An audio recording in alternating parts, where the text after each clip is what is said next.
एक दफा का जिक्र है कि एक जंगल में टूनी चिड़िया और कालू कौवा रहते थे। कालू कौवा बहुत सुस्त और लालची था। इसे हर वक्त सिर्फ अपनी ही फिक्र होती थी, जबकि टूनी चिड़िया बहुत अच्छी थी। वो अपने साथ दूसरे की भी बहुत फिक्र करती थी। वो हमेशा दूसरों की मदद के लिए तैयार रहती थी, चाहे इसके लिए खुद को खतरे में ही क्यों न डालना पड़े। मैं हूँ टूनी चिड़िया, खुशियाँ बांटने वाली। मदद करना ही काम है मेरा। सबसे प्यार करती हूँ। मैं हूँ टूनी चिड़िया। एक दिन कालू कौवा जंगल में उड़ता फिर रहा था कि इसको एक दरख्त पर एक फल लगा नजर आया।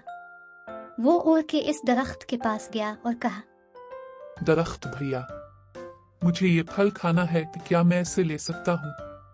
नहीं, पहले तो मेरा एक काम करो, इसके बाद ही मैं अपना ये फल तुम्हें खाने दूंगा। ठीक है, बताओ क्या काम है? मेरे साथ एक सूखी शाख लगी हुई है जो मुझे जरा अच्छी नहीं लगती। तुम इस शाख को मेरे जिस्म से अलग कर दो। मैं छोटी सूखी शाख उसी सूरत में निकाल सकता हूँ जब तुम मुझे अपना फल खाने दो, क्योंकि मैंने कल से कुछ नहीं खाया। बिल्कुल भी हिम्मत नहीं है अभी मुझ में। बहुत भूखा हूँ। अच्छा, अगर तुम कहते हो तो मैं मान लेता हूँ। तुम पहले मेरा फल खा लो। कौवा जल्दी से फल ले लेता है।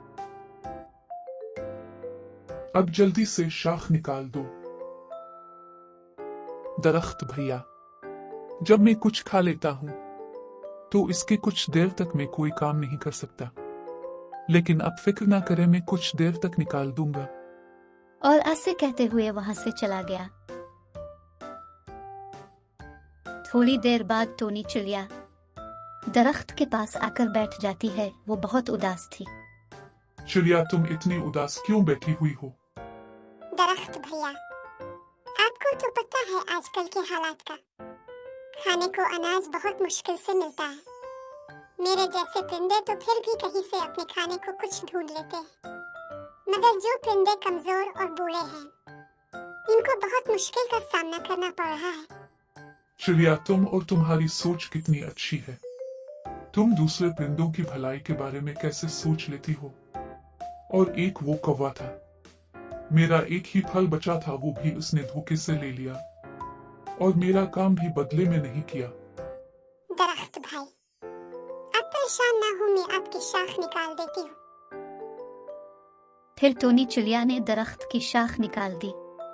शुक्रिया टूनी चिड़िया, तुमने किसी मतलब के बगैर मेरा काम कर दिया। तुम बहुत अच्छी हो। दरख्त भाई, जरूरी नहीं होता कि लालच में ही किसी के काम आया जाए। बगैर किसी मतलब के अगर किसी का काम किया जाए तो दिल को जो सुकून मिलता है वही काफी होता है। टूनी चिड़िया, मुझे तुम जैसे ही किसी नेक परिंदे की जरूरत थी। मेरे पास एक जादू है जो अब मैं तुम्हें देना चाहता हूँ। कैसा जादू दरख्त भैया? आज रात तुम जो ख्वाब भी देखोगी वो सब सच होगा। अब तुम घर जाओ, अंधेरा भी होने वाला है। टूनी चिड़िया समझ चुकी थी कि दरख्त नहीं चाहता कि इससे कोई और सवाल किया जाए, इसलिए टूनी चिड़िया घर चली गई। रात को सोते वक्त उसने ख्वाब देखा कि वही दरख्त उसके सामने खड़ा है। टूनी चिड़िया, तुम बहुत नेक हो।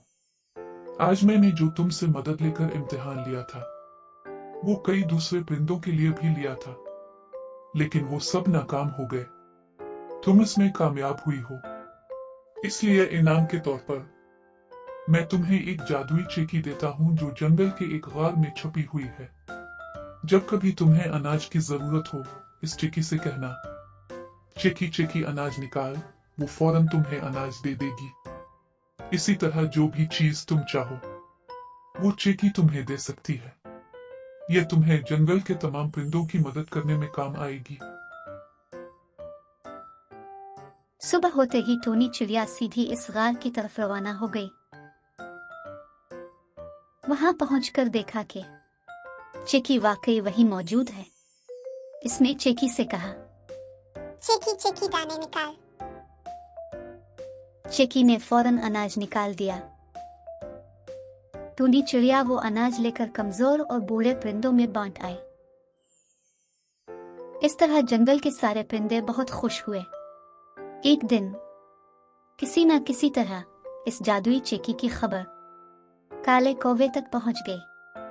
काले कौवे को बहुत लालच आ गई और वो फौरन टोनी चिड़िया के पास गया। मुझे भी इस जादुई चेकी का बताओ। तुम इस चेकी का क्या करोगे? इससे मैं अपनी सारी ख्वाहिशात पूरी कर लूंगा। जितना चाहूं सोना, मोती और हीरे ले लूंगा। टोनी चिड़िया को काले कौवे की लालच देखकर अफसोस हुआ। ये चेकी सिर्फ जरूरतमंदों की मदद करती है, लालच के लिए नहीं है। लेकिन कौवा नहीं माना और जबरदस्ती चेकी का राज जानने की कोशिश करने लगा। टोनी चिड़िया को मजबूर होकर चेकी का मकाम बताना पड़ा। काला कौवा तेजी से गार की तरफ गया और चुकी से कहा, चेकी चेकी सोने के सिक्के निकाल। लेकिन चुकी खामोश रही। कौवा ने चीख चीख कर यही बातें दोहराई, लेकिन चेकी ने कुछ नहीं दिया। गजबनाक होकर कौवा ने चेकी पर पत्थर फेंके और वापस चला गया। इस वाकये के बाद जंगल के सब परिंदे कालू कौवे की लालच और टोनी चिड़िया की नेक नीति की बातें करने लगे। टोनी चिड़िया जादुई चेकी की मदद से जंगल के तमाम परिंदों की मदद करती रही और वो जंगल की सबसे इज्जत वाली चिड़िया बन गई।